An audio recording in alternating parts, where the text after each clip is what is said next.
मैं नवीन Kumar MSc agronomy. मेरा ये प्रयास है कि किसानों तक सही जानकारी पहुँचे।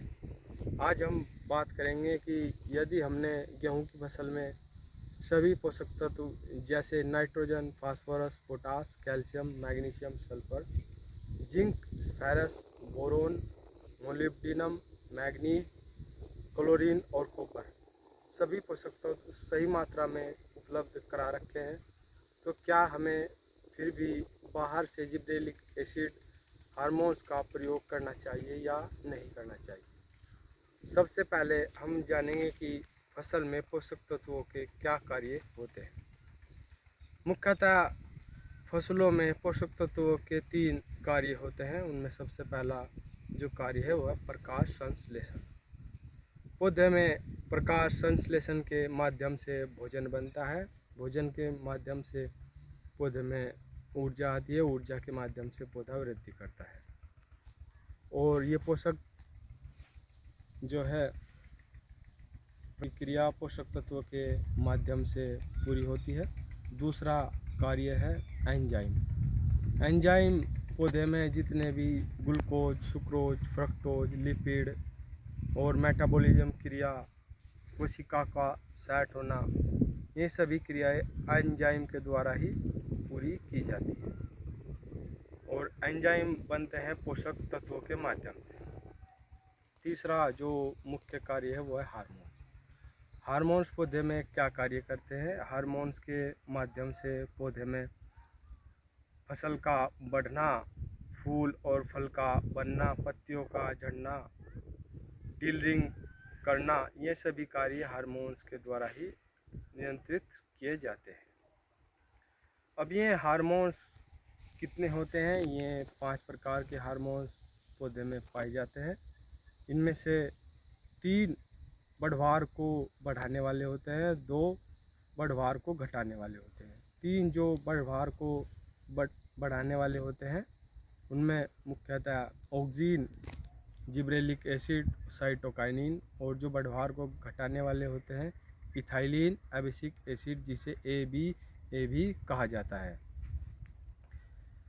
अब यदि हमने सभी पोषक तत्व फसल को पर्याप्त मात्रा में प्राप्त करवा रखे हैं और हम बाहर से जिब्रेलिक एसिड का प्रयोग करते हैं, तो पौधे में जिब्रेलिक एसिड की वृद्धि हो जाएगी, जिसके कारण फसल में गिरने की संभावना आ सकती है। फसल अचानक से वृद्धि अधिक ले जाएगी, पत्तियां अधिक लंबी हो जाएंगी, फसल में फल भी अच्छा नहीं बनेगा और फसल हमारी गिरने की संभावना बनी रहेगी। तो इन हार्मोन्स का प्रयोग विशेष परिस्थितियों में ही किया जाता है। यदि क्लाइमेट फसल के अनुकूल न हो, या टेम्परेचर बहुत अधिक कम हो गया हो, या तापमान बहुत अधिक हो गया हो, या फसल में सूखे की संभावना हो और फसल अपना प्राकृतिक रूप से नहीं बढ़ रही हो, तो इन हार्मोन्स का प्रयोग बहुत ही कम मात्रा में किया जाता है।